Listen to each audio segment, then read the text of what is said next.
Astaghfirullah. Bismillahirrahmanirrahim. Assalamualaikum warahmatullahi wabarakatuh. Alhamdulillahi wassalatu wassalamu ala rasulillah wa ala alihi wa sahbihi wa mawala wa la hawla wa la quwata illa billahi wa ba'du. Alhamdulillah, segala puja dan puji hanya milik Allah subhanahu wa ta'ala. Salawat dan juga salam kita hadiahkan kepada Rasul kita Nabi besar Muhammad sallallahu alaihi wa ala alihi wasallam. Ma'asyiral muslimat yang dimuliakan Allah azza wa jalla, alhamdulillah di pagi hari ini kita bisa kembali duduk untuk berthalabul ilmi, dan pembahasan di pagi hari ini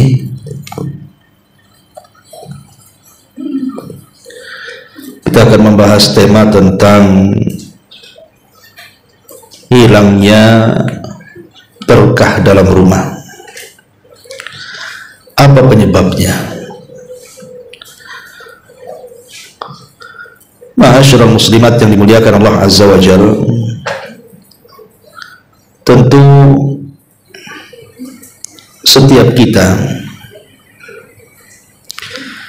pasti menginginkan di dalam rumah itu ada kebaikan,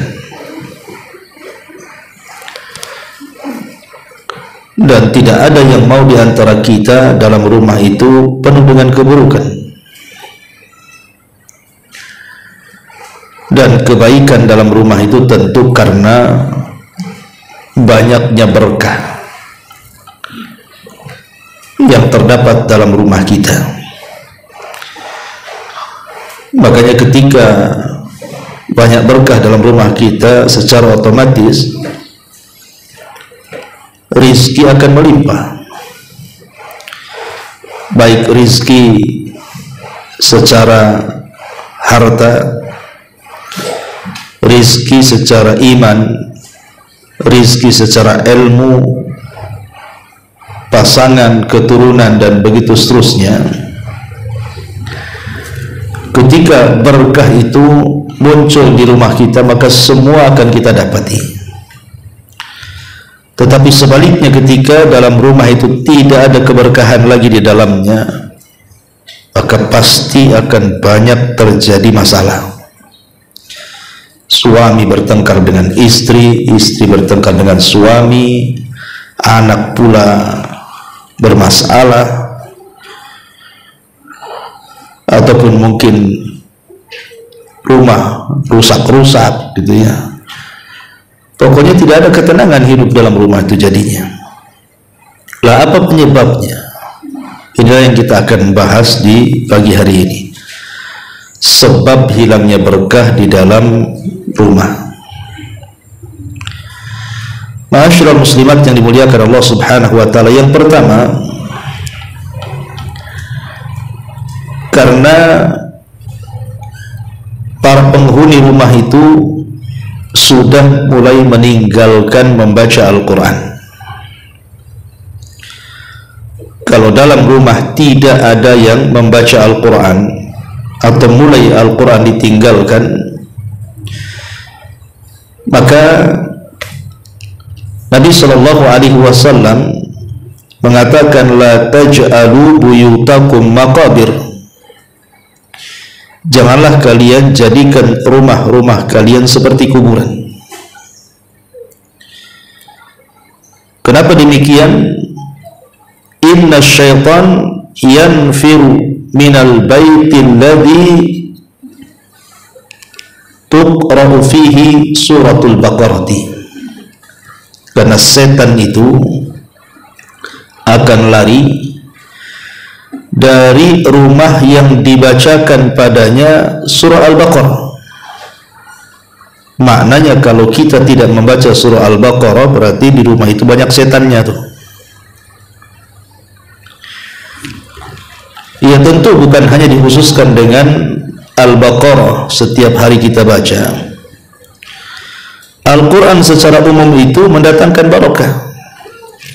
Makanya Allah Subhanahu wa ta'ala mengatakan di dalam Al-Quranul Karim, wa hadza kitabun anzalnahu mubarakun musaddiqul ladzi baina yadayhi.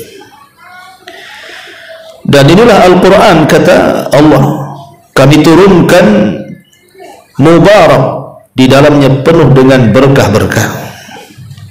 Makanya kalau penghuni rumah itu banyak membaca Al-Quran, maka ibu akan rasakan pengaruh berkah Quran itu dalam rumah. Dan itu pernah saya dengar sendiri itu kan dari salah satu ikhwan kita. Dia mengatakan, Ustadz, dulu saya jarang baca Quran, tapi setelah sering membaca Quran, minimalnya di pagi hari itu 2 lembar, dia bilang begitu. Masya Allah, katanya, rizki saya diluaskan dan rumah tangga saya disakinahkan. Ya kita tidak heran dia mengatakan seperti itu, karena juga secara dalil dari Al-Quran dan Sunnah memang Quran itu membawa berkah. Ini yang pertama. Yang kedua, tidak menanamkan ketakwaan dan iman. Di dalam Al-Quranul Karim Allah Subhanahu wa ta'ala mengatakan, walau anna ahlal qura amanu wattaqaw la fatahna alaihim barakatin minas sama'i wal ardh. Kalau seandainya penduduk negeri ini mau beriman dan bertakwa, tentu kami akan bukakan kepada mereka berkah dari langit dan dari bumi. Maknanya kalau seandainya penghuni rumah itu berusaha untuk terus meningkatkan takwa dan imannya, seperti yang dilakukan Nabi SAW kepada keluarganya. Aisyah radhiyallahu anha mengatakan, Rasul itu kalau di sepertiga malam akhir sebelum subuh, maka dia akan membangunkan Aisyah ummul mukminin radhiyallahu anha dan diperintahkan untuk salat witir ataupun tahajud. Dan dari sini Nabi SAW mengatakan, rahimallahu rajulan, semoga Allah Subhanahu wa ta'ala merahmati seseorang yang membangunkan istrinya kemudian mengajak dia salat malam. Dan begitu juga sebaliknya, rahimallahu imra'atan, semoga Allah merahmati seorang wanita yang membangunkan suaminya untuk salat malam. Artinya ketika kemudian ditanamkan takwa dan iman, terus meningkatkan ketakwaan dan iman dengan memperbanyak ibadah dalam rumah, maka itu salah satu bentuk turunnya berkah. Ini yang kedua. Yang ketiga, at-tasmiyatu, membaca basmalah. Terkadang ada di antara kita ini yang lupa membaca basmalah, atau sengaja tidak membaca basmalah, atau mungkin memang tidak tahu bahwa dalam basmalah itu ada berkahnya di situ. Kata Nabi SAW, "Idza dakhala ar-rajulu baitahu fadzakara ismallahi ta'ala hina yadkhul wa hina yut'im qala syaitan la mabita lakum wala asya." Kata Nabi SAW, apabila salah seorang di antara kalian masuk rumahnya kemudian menyebut nama Allah. Jadi ibu dari mana?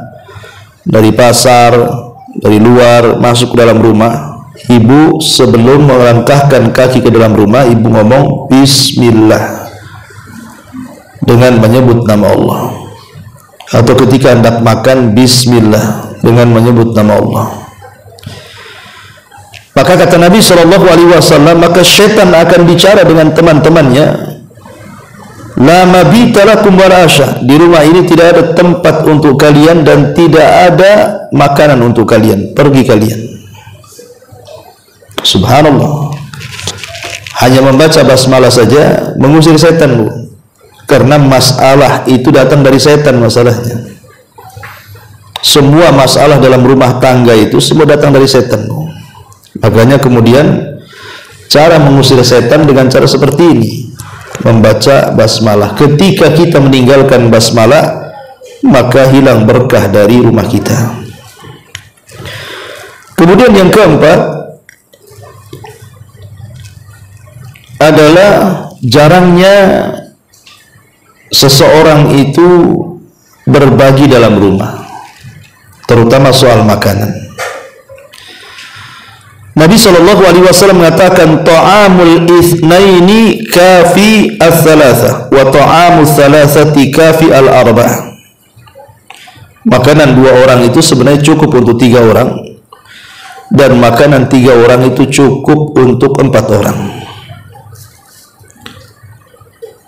Kata para ulama, apabila kita mau berbagi makanan di dalam rumah kita ini, entah dengan tetangga sebelah, entah dengan tamu, entah dengan fakir miskin, anak-anak yatim, kan itu ya, maka itulah salah satu yang mengundang berkah, berbagi makanan.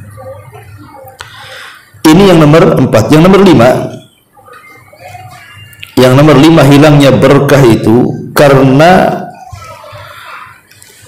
makanan yang dimakan oleh orang-orang yang di dalam rumah itu terkadang tidak memperhatikan halal haramnya, main makan saja.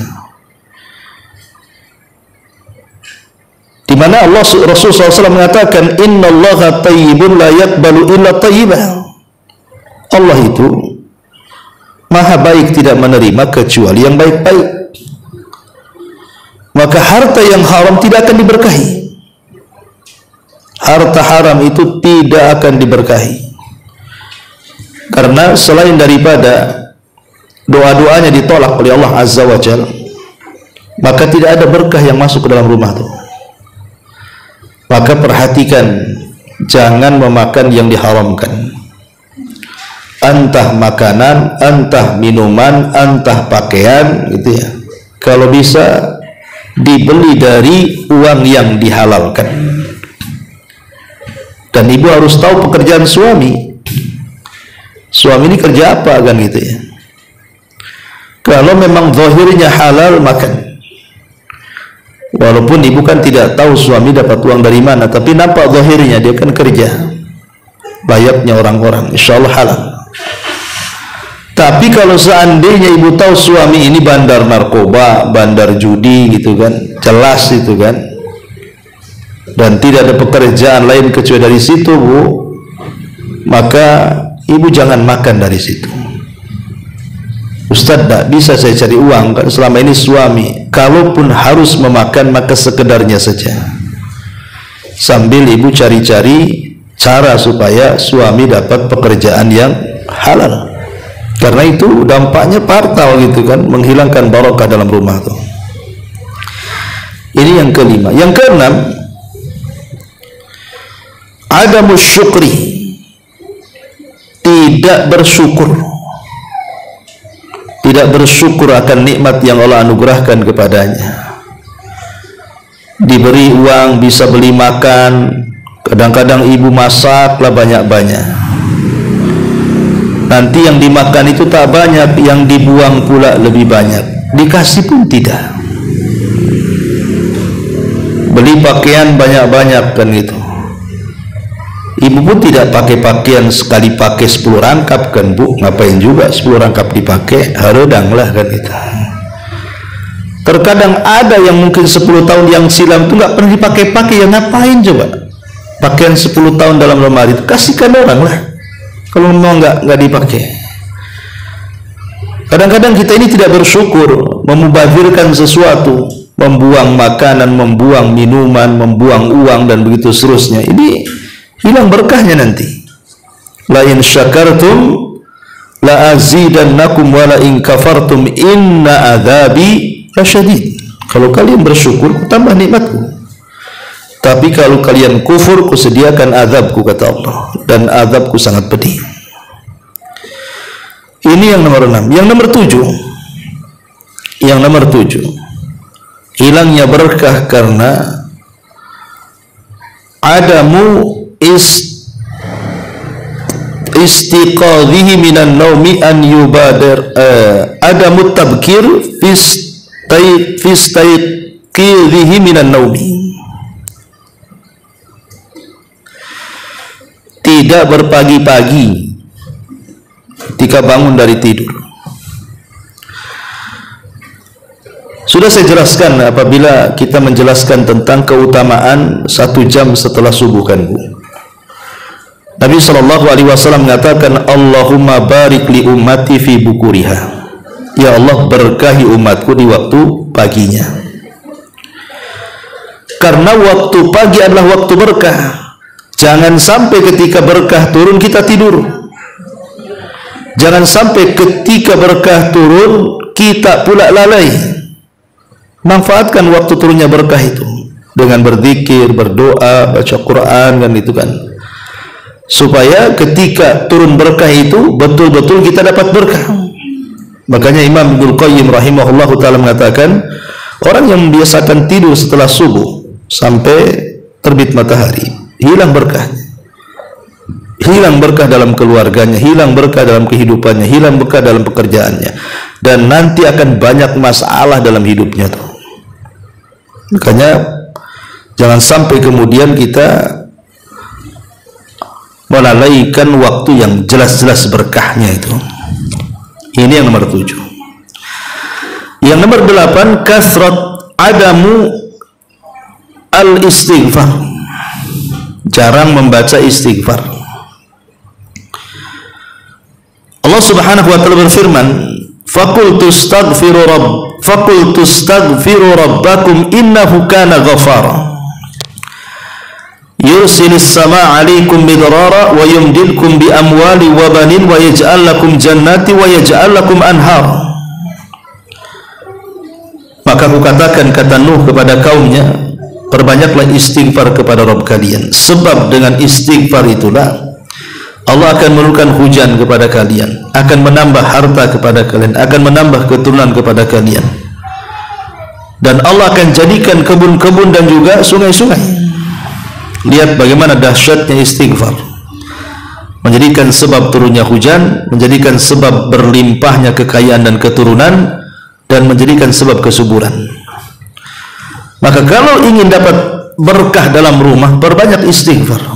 Astagfirullah, astagfirullah, astagfirullah. Nah itu Bu ya. Karena istighfar sendiri artinya adalah kita meminta kepada Allah agar aib kita itu ditutup oleh Allah.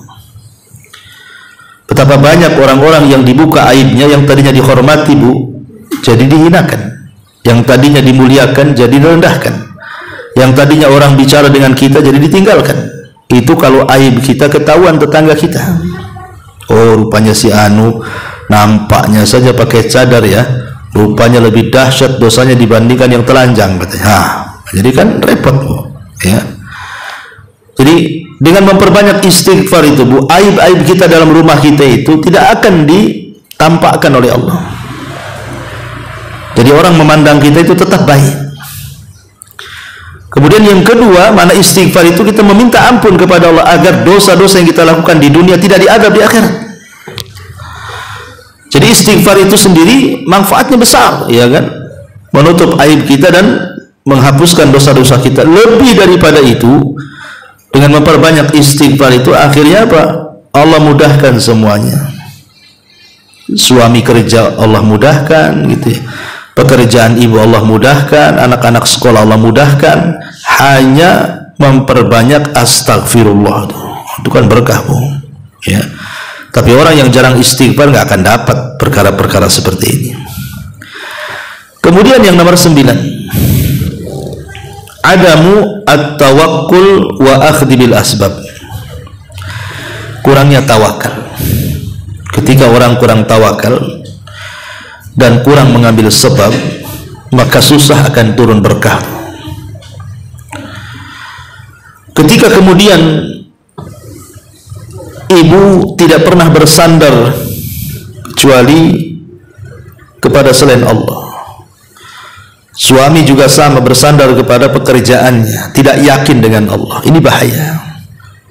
Ya, hiduplah sesuai sebagaimana keyakinan kita bahwa rezeki kita sudah diatur, usia kita sudah diatur, bahagia kita sudah diatur, celaka kita sudah diatur, semua sudah diatur. Tinggal pasrahkan aja kepada Allah Azza wa Jalla. Sebab orang yang kurang tawakal biasanya rusak hidupnya, Bu. Sakit sedikit ngeluh, gaji nggak cukup ngeluh, ada masalah ngeluh, nggak ada bahagianya tuh nanti. Ya, jadi sandarkan semua kepada Allah Azza wa Jalla, kemudian ambil sebab. Ini diantara poin yang ke-9. Poin yang ke-10, ityanul ma'asi wal muharramat. Dalam rumah banyak maksiat dan banyak hal-hal yang diharamkan dilakukan. Nabi mengatakan, innal abda la yuhramur rizqu bi dzambin yusibu. Kata Nabi SAW, seorang hamba itu akan diharamkan dari rizkinya karena dosa yang dilakukannya. Jadi kalau di dalam rumah itu banyak dosa, banyak yang melakukan dosa dan tidak ditegur, terutama kepala rumah tangganya tidak punya kecemburuan kepada keluarganya, anaknya buka aurat ya biarin saja, nggak sholat ya dibiarin saja, kena pergaulan bebas ya tenang-tenang saja. Ini bahaya kalau dalam rumah seperti ini maksiat dibiarkan gitu kan. Karena ketika dalam rumah itu dipenuhi dengan maksiat dan keharaman, cabut berkahnya nanti. Nanti banyak masalah di situ. Ini juga yang harus jadi perhatian. Kalau bisa jangan banyak maksiat di dalam rumah. Kemudian yang nomor 11, bakhil wa adamu al-infaq. Bakhil, tidak mau infak, tidak mau sedekah. Padahal setiap hari itu, Bu, malaikat itu datang. Kemudian malaikat itu akan ngomong, Allahumma a'ti mumfikan khalafa wa a'ti mumsikan talafa. Ya Allah, kalau penghuni rumah ini hari ini dia berinfak, tambah rizkinya ya Allah. Ya Allah, kalau hari ini penghuni rumah itu bakhil, tidak mau berinfak, hancurkan saja hartanya ya Allah. Ini yang ngomong malaikat, Bu. Setiap pagi ngomong begitu, Bu. Ya. Makanya kalau bisa setiap pagi itu kita bersedekah. Gimana caranya, Ustadz? Gampang. Ibu tahu celengan, Bu? Tahulah, mana tak tahu celengan.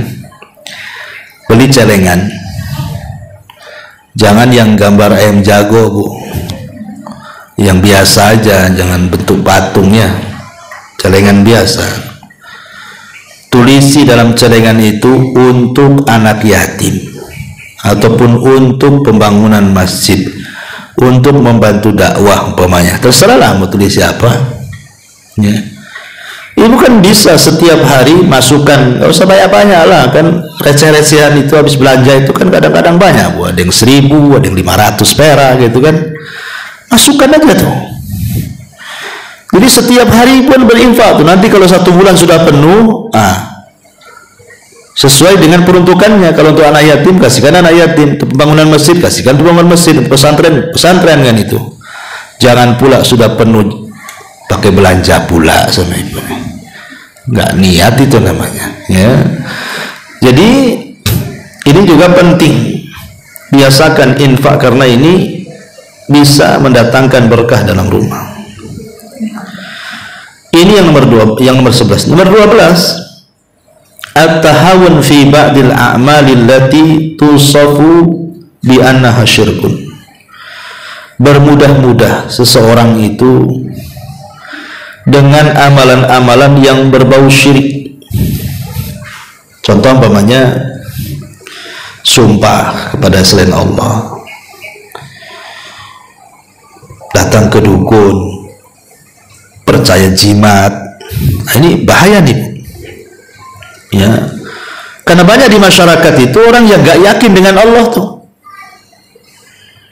Makanya ibu kalau suami yang sudah suka-suka dan klinik-klinik itu, nasihati, ya bang, percayalah sama Allah, tidak perlu pakai jimat-jimat nih. Jadi kasih tahu, nggak perlu datang ke dukun. Ini bisa membahayakan, berkah dicabut dari rumah nantinya. Ini yang nomor 12. Nomor 13, at-taqa'us an ikhraji mali zakat. Seseorang tidak mau melaksanakan kewajiban hartanya berupa mengeluarkan zakat. Hartanya banyak, mungkin ratusan bahkan miliaran, mungkin sebagian orang itu punya harta, tapi tidak ingat zakat tuh. Jadi setiap tahun kan ada zakat mal yang harus dikeluarkan apabila sudah mencapai nisab dan haul. Karena dengan mengeluarkan zakat itu adalah membersihkan harta, itu mendatangkan berkah tuh. Ketika kemudian harta kita tidak dikeluarkan zakatnya, berarti ada harta kotor di situ. Itulah yang mengundang tidak berkahnya rumah kita. Ini yang ke-13. Yang nomor 14, at-tanasi fadlillahi azza wa jalla.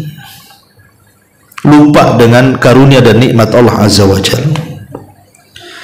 Jangan melupakan nikmat yang sudah Allah anugerahkan kepada kita. Terkadang orang dilupakan ketika sudah kaya. Dulu ibu lagi susah gitu ya kan, masihlah baik sama orang, nyapa sama orang. Kemudian setelah Allah robah kehidupannya jadi kaya, jangan lagi nyapa sama orang. Kaca mobil pun tak mau dibawahkan, dibuatnya hitam semua. Cara jalannya aja beda.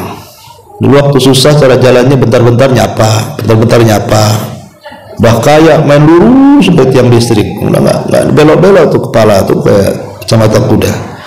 Jadi ada orang-orang yang lupa akan nikmat yang sudah Allah anugerahkan. Fa bi ni'mati rabbika fahaddits. Ingat, kalau Allah berikan nikmat, hadis, tampakkan nikmat itu, bersyukur. Jangan lupakan nikmat. Karena itu bisa menghilangkan berkah masalahnya. Kemudian juga yang nomor 15, tarku ba'dil wajibat wal faraid. Meninggalkan kewajiban-kewajiban.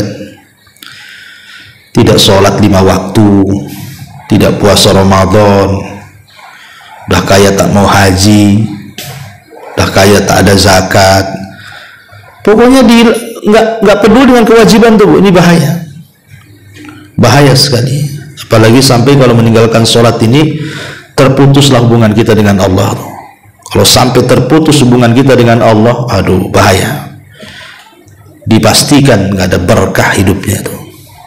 Karena pernah saya ceritakan dengan Bu, ketika ada seorang ibu mengeluhkan akan anaknya yang dari kecil, remaja, dewasa, sampai kemudian sekarang sudah sama-sama tua antara anak dan ibu tuh, gak pernah bahagia anaknya itu. Ada aja masalah sampai akhirnya mengalami stroke. Jadi ibu ini datanglah kepada salah satu kiai, ustadz, syekh itu, bertanya, apakah anak saya disihir orang?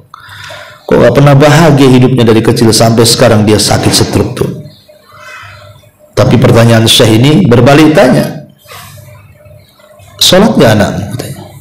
Dia mengatakan enggak. Dari kecil enggak, katanya. Enggak pernah sholat.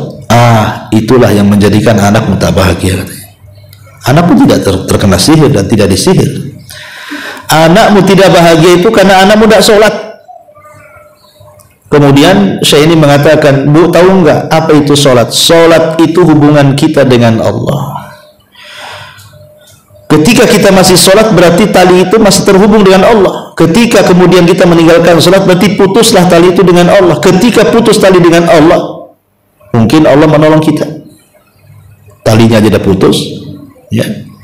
Coba bayangkan, orang yang meninggalkan sholat tubuh, pertama bangun saja sudah dilaknat. Dia bangun subuh, meninggalkan sholat subuh, dilaknat. Kemudian duhur nggak melaksanakan duhur, dilaknat. Kemudian sore nggak melaksanakan asar, dilaknat. Kemudian menjelang malam tidak melaksanakan maghrib, dilaknat. Kemudian sebelum tidur nggak melaksanakan isya, dilaknat. Bayangkan dari mulai bangun sampai tidur hidupnya dilaknat. Cemana orang kayak gini dapat kebahagiaan katanya. Maka selamanya orang yang meninggalkan kewajiban itu tidak akan diberkahi. Maka jangan tinggalkan kewajiban. Kemudian yang nomor 16, birrul walidain, berbuat baik kepada kedua orang tua dan juga menyambung hubungan dengan kerabat. Karena Nabi SAW mengatakan, man sarrahu an yubsatalahu fi rizkihi wa yunsa'alahu fi atharihi falyasir rahimahu. Siapa yang hendak diperbanyak rizkinya, dipanjangkan umurnya, hubungkan silaturahim. Dan itu menunjukkan berkah. Ya, menunjukkan berkah ketika rizki kita diperbanyak, usia kita dipanjangkan, kan berkah. Ya. Ini yang nomor 16. Yang nomor 17, ad-du'a binailil barakati. Teruslah berdoa. Banyak-banyak berdoa, terutama di waktu-waktu mustajab. Ya Allah, berkahilah hidup saya, suami saya, anak-anak saya, harta saya. Terus begitu berdoa, minta berkah. Karena doa itu silahul mukmin, senjatanya orang yang beriman. Kemudian yang nomor 18, biasakan mengucapkan salam Bu kalau masuk rumah tuh. Ustaz, di rumah nggak ada siapa-siapa, apa perlu mengucapkan salam? Perlu. Ibu dari pasar masuk rumah, tahu di rumah kosong nggak ada apa-apa, nggak apa-apa, assalamualaikum, itu ya. Nggak ada yang jawab Ustaz, nggak apa-apa. Kalau ada yang jawab masalah nanti. Ya. Ada malaikat kan ada di rumah kita, mereka yang jawab. Karena assalamualaikum itu, kata Nabi SAW dalam hadis yang sahih, dia mengatakan kepada Anas bin Malik, ya bunai, idza dakhalta ala ahlika fasallim yakun salamuka barakah alaika wa ala ahli baitik. Hei anakku, kata Rasul kepada Anas, kalau kau masuk rumah, salam ya, karena salammu adalah berkah bagimu dan bagi keluargamu. Lihat bagaimana salam ini mau berkah. Kemudian yang ke-19, husnul khuluq wal birru ma'an nas. Jadi hilangnya berkah adalah adamu husnul khuluqi, tidak baik akhlaknya dan tidak banyak berbuat baik kepada manusia. Karena orang yang tidak baik akhlaknya Bu, pasti tidak disukai orang Bu. Pokoknya ibu suka mencaci, memaki, melaknat itu kan, suka nyakiti orang. Pasti orang yang disakiti itu pasti akan mendoakan keburukan kepada ibu kan. Mati aja lah ibu itu. Kenapa? Aduh, sakit aku katanya. Kenapa sakit? Tah omongannya itu katanya. Aku digigit tawon aja masih tahan katanya. Itu omongan dia, seminggu nggak sembuh-sembuh katanya. Repot tuh kan. Bila anak akhirnya sama orang kan, didoakan mati, didoakan hancur. Semana ibunya mau berkah coba. Tapi kalau akhlaknya baik Bu, masya Allah, jangankan hidup, mati aja dipuji-puji orang. Sayang ya, itu orang baik loh. Kenapa? Apa memang orang baik memang cepat mati ya? Nggak ada gitu Ibu ya. Ya. Kenapa nggak tetangga sebelah aja tuh yang mati itu? Kenapa? Wah, itu pantas untuk mati. Tapi kok tak mati-mati pula katanya. Subhanallah kan. Ya, jadi ini penting Bu. Akhlak yang baik itu membawa berkah. Kemudian juga yang nomor 20, adamu husni tadbiril waqti wa tanzimi mimma yuaddi ilal barakati fi. Tidak menata waktu. Ibu hidupnya serabutan bahasanya. Kalau ibu bisa menata waktu, ibu, saya harus bangun nih 2:30, saya harus bangun, pasang alarm, bangun. kemudian nanti selepas subuh saya nggak akan tidur baca Quran, nanti jam sekian nanti saya sholat duha. Nah, gitu maksudnya menata waktu. Ini kalau orang menata waktu berkah hidupnya. Tapi kalau orang serabutan hidupnya, ya waktu itu ya datang pergi ya seolah-olah nggak ada faedah bagi dia. Pada Allah Subhanahu wa taala banyak bersumpah dengan waktu dalam Quran itu. Sebenarnya waktu itu sesuatu yang sangat luar biasa bagi seorang mukmin.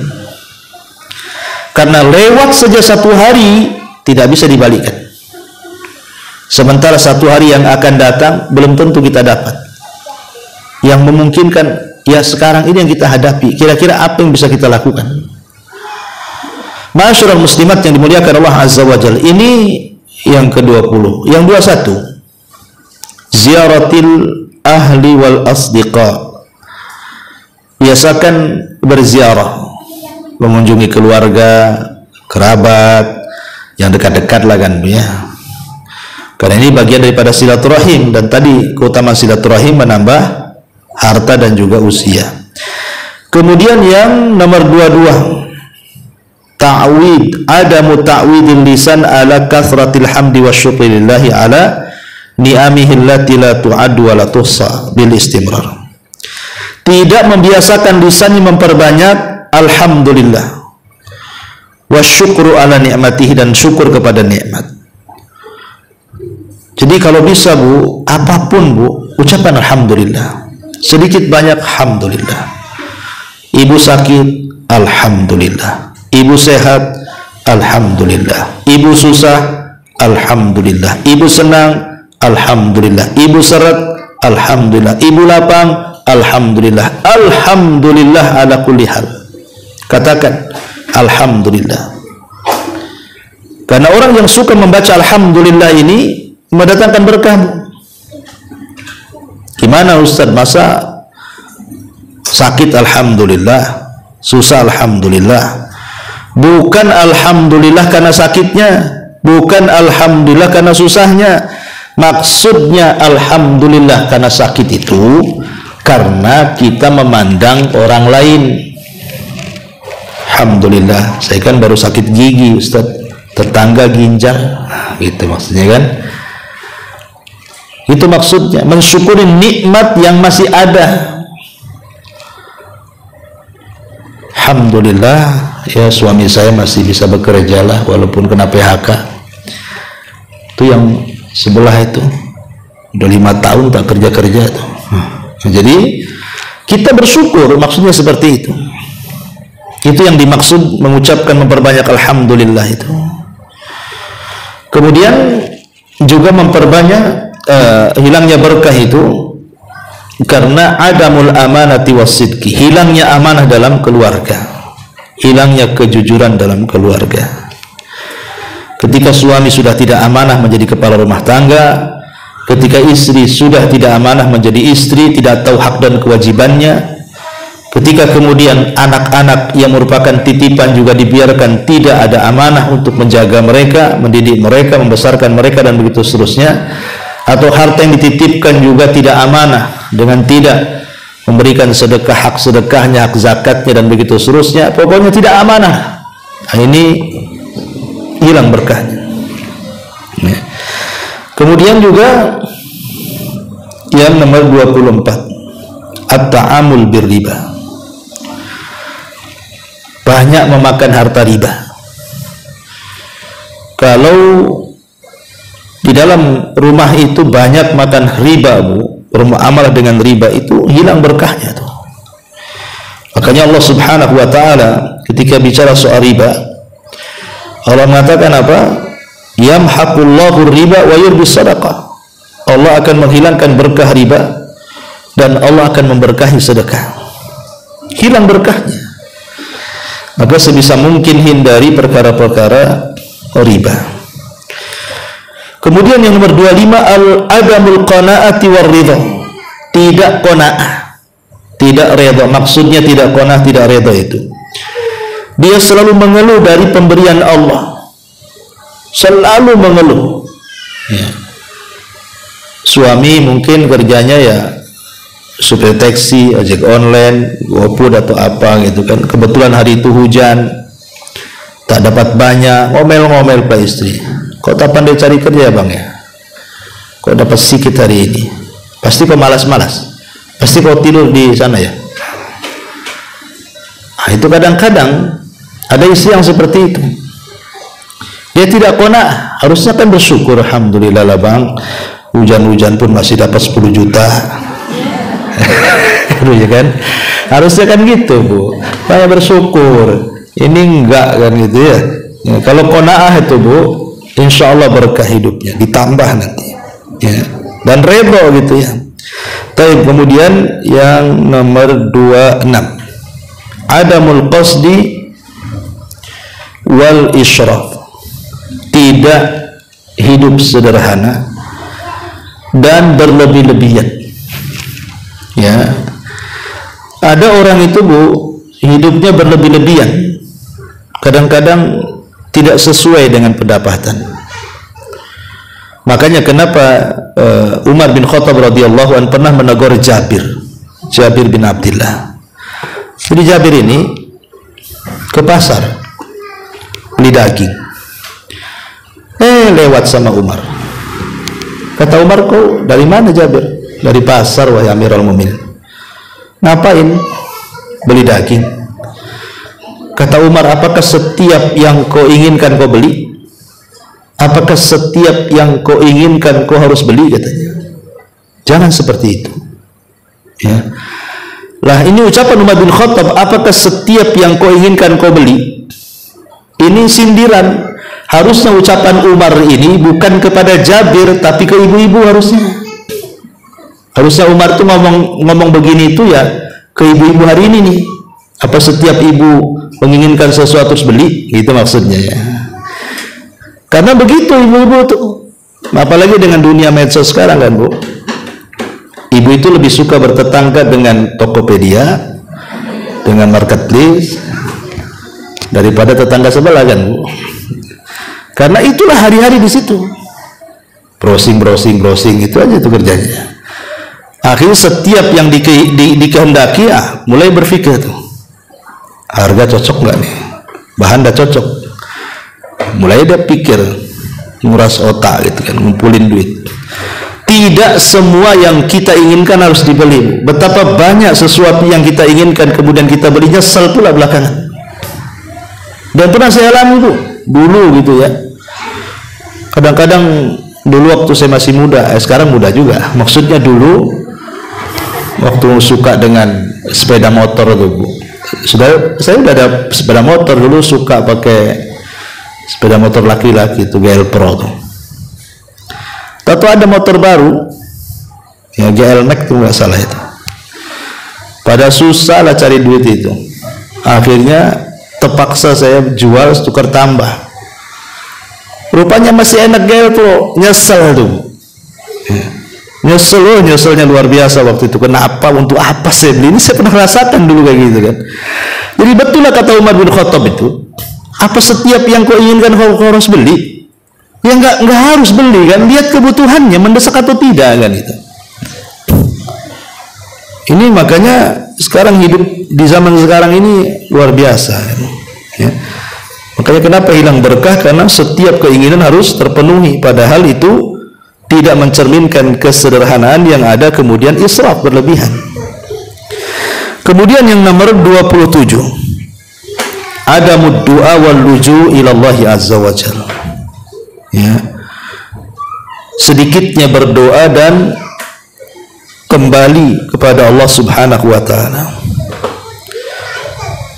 Maksudnya ketika kita ini banyak masalah itu harusnya kita introspeksi kan bu.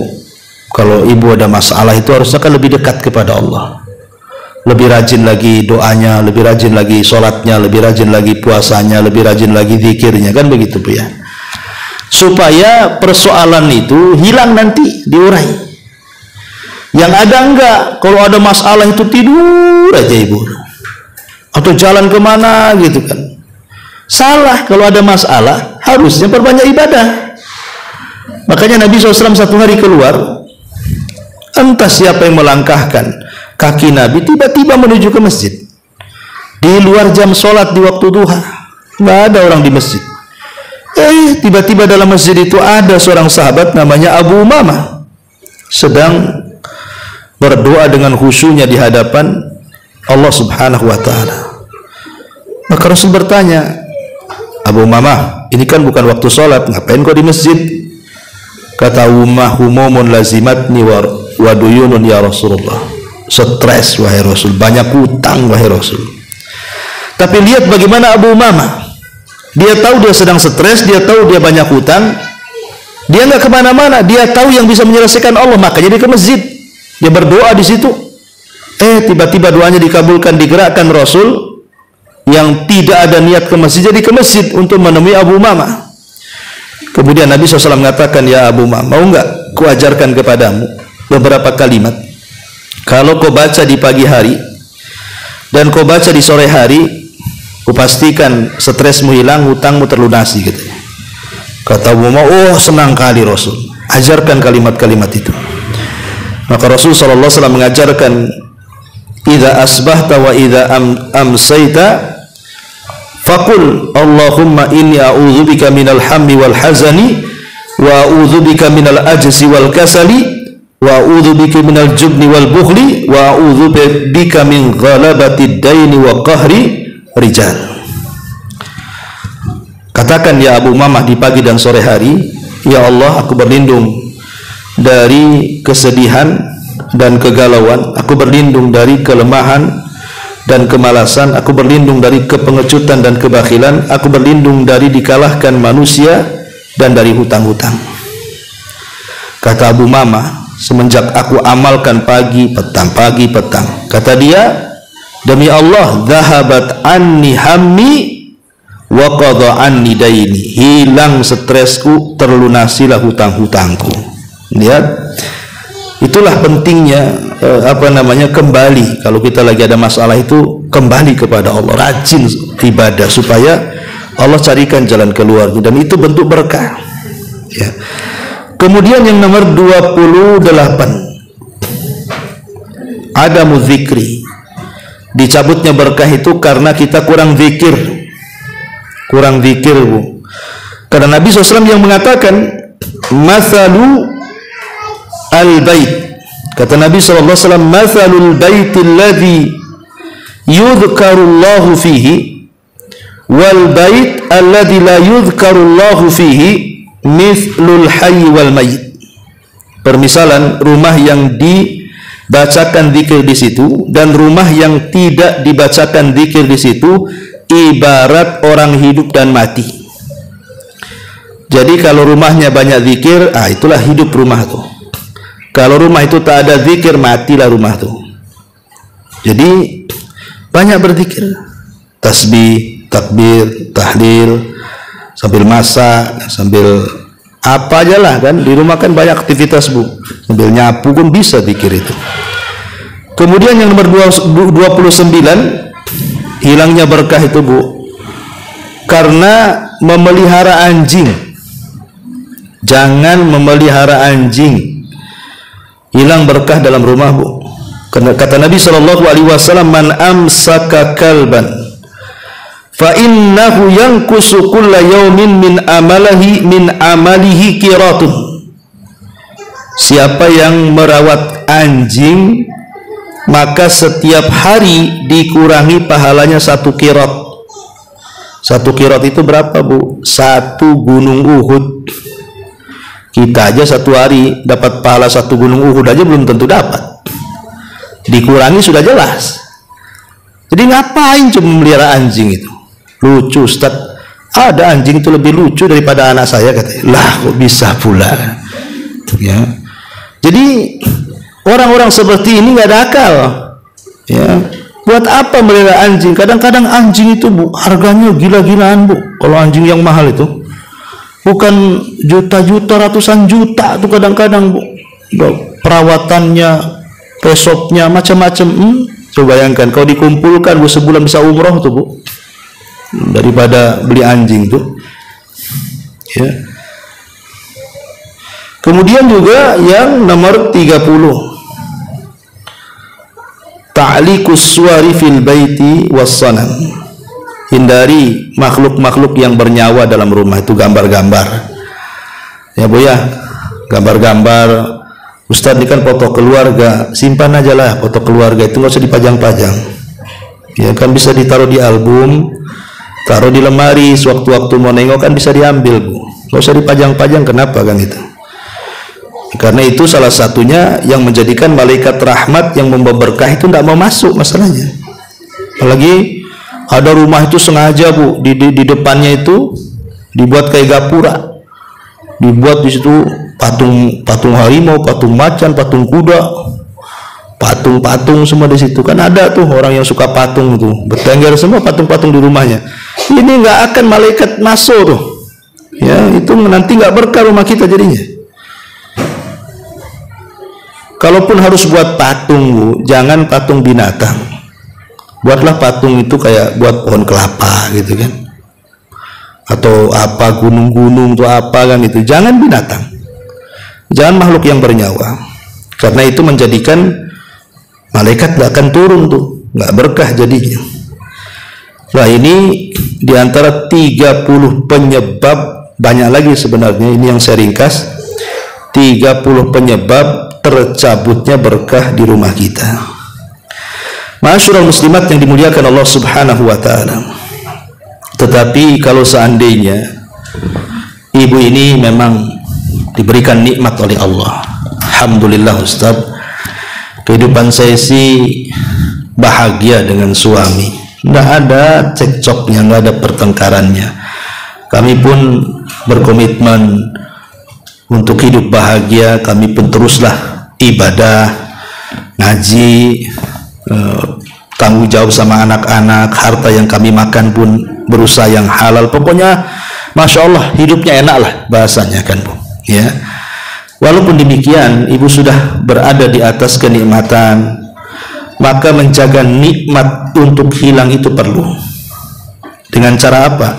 Lakukan 4 perkara supaya nikmat berkah yang sudah ibu dapati hari ini tidak hilang dan terus bertambah. Lakukan 4 perkara. 1, teruslah bersyukur dan mengucapkan hamdalah. 1, tetaplah bersyukur dan mengucapkan hamdalah. Yang kedua, teruslah beradab dengan zat pemberi nikmat, beradab dengan Allah ya, dengan melaksanakan perintah dan menjauhi larangan. Kemudian yang nomor 4, teruslah di atas ketaatan kepada Allah Azza wa Jalla. Kemudian yang nomor 3, teruslah di atas ketaatan. Dan yang nomor 4, jangan lupa bentengi nikmat-nikmat supaya tidak ada yang hasad dengan kita dengan zikir dan doa. Bentengi, karena kadang-kadang ada tetangga-tetangga itu yang tidak suka kita senang, ada tetangga-tetangga yang nggak suka kita kaya, ada tetangga-tetangga yang tidak suka kita harmonis, ada tetangga-tetangga yang tidak suka anak kita ini pandai-pandai. Kan ada tuh mata-mata hasad tuh. Maka supaya mata-mata hasad, mata-mata dengki itu tidak sampai merusak nikmat kita, maka bentengi dengan zikir, dengan doa, Masya Allah la quwata illa billah, atau apalah zikir-zikir supaya nikmat itu dan berkah itu tetap ya. Wallahu a'lam. Ini yang bisa sampaikan. Baik, sebelum saya tutup silakan kalau ada yang bertanya.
Nggak ada.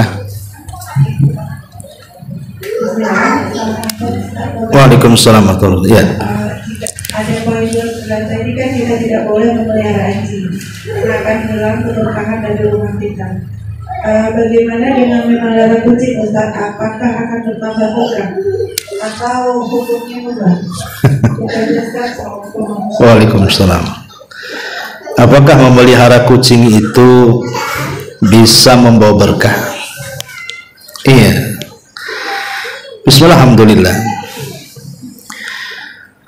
Memelihara kucing tidak ada dalilnya bahwa kalau memelihara kucing itu berkah, tidak.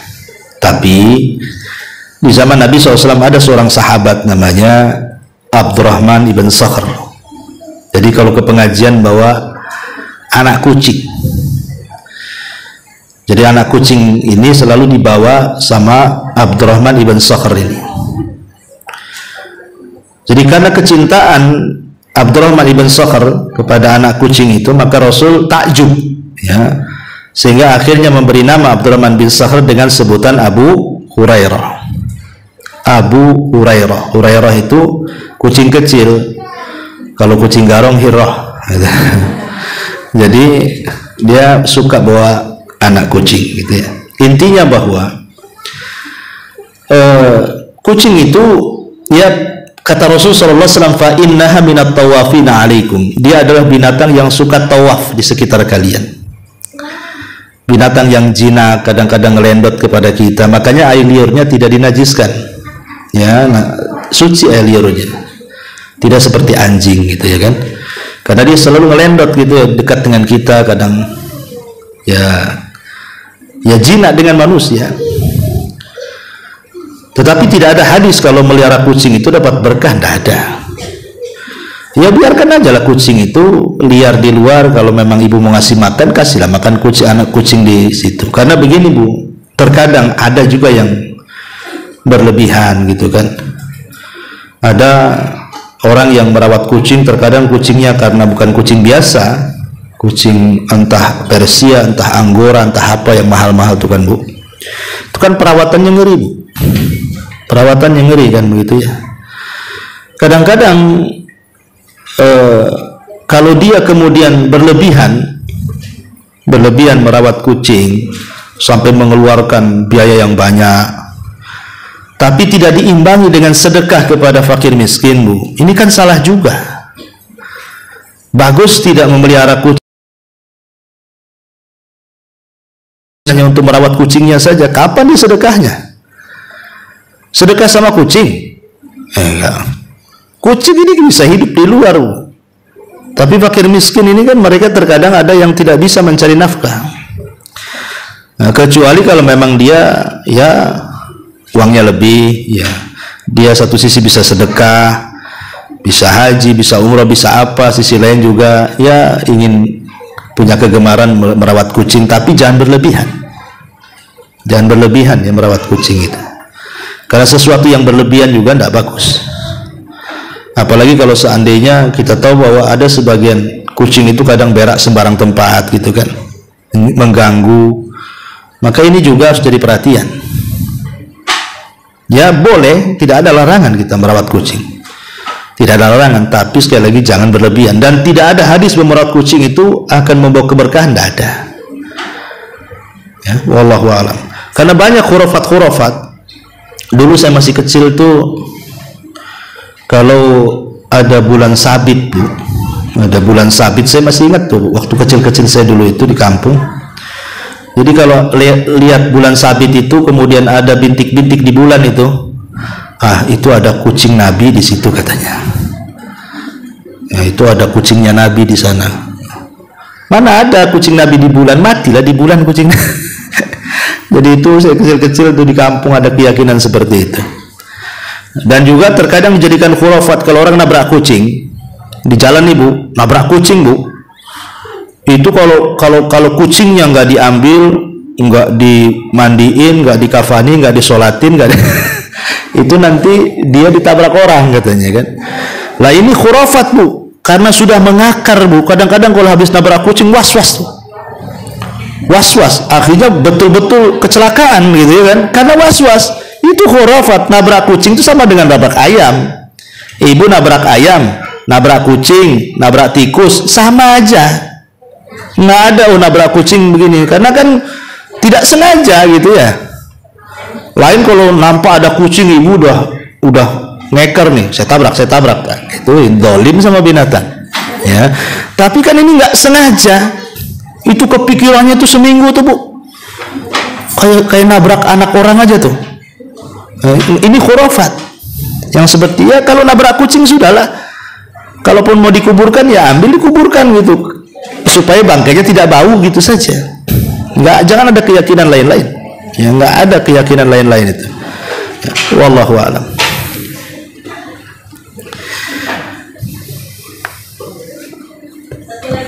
Iya. Masuk rumah kosong itu membaca Bismillah, Assalamualaikum atau Assalamualaikum warahmatullahi wabarakatuh. Yang mana yang benar Ustaz? Iya. Dua-duanya dibolehkan. Kalau kita mengucapkan Assalamualaikum masuk rumah maksudnya kan? Iya, masuk rumah kosong. Iya, bisa Assalamualaikum, bisa juga seperti salam ketika sholat kan itu ya. Ya, wala ibadillahi sholihin, maksudnya kan mengucapkan salam kepada saudara-saudara kita dari kalangan jin yang soleh yang ada di situ. Ya nggak ada masalah, ya boleh dua-duanya. Terus Ustaz, iya. Masuk rumah yang kosong itu, apakah kan kita kadang mengantar sekolah yang kosong sementara, atau kosong yang benar-benar nggak ada orang, kita masuk di situ, apa sama umum, baik kosong sementara atau kosong lama sama aja. Jangankan rumah kosong bu, rumah isi saja. Ibu kelebihan kamar bu, kamar itu dihuni jin, ya kan? Ibu nih buat rumah, buat 5 kamar, yang dihuni cuma 2 tuh, yang 3-nya nggak dihuni, itu jadi tempat jin tuh. Ya makanya kalau bisa itu, kalau memang ada kelebihan kamar bu, ya yang kelebihan itu entah ibu jadikan musolah di situ bu ya, dijadikan musolah tempat ibu zikir, atau dijadikan tempat baca Quran, atau dijadikan perpustakaan, supaya terisilah kamar-kamar itu di situ.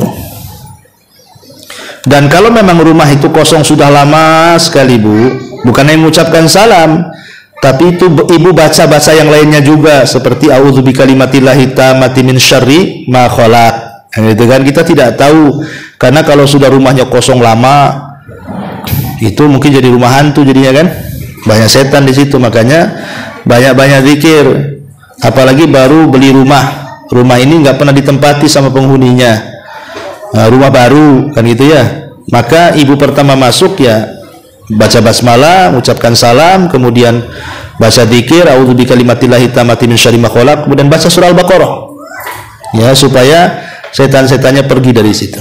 Kalau rumah baru, ibu baru pindah atau beli, ya supaya jangan diganggu setan yang ada di situ. Wallahu a'lam. Wa iyyak.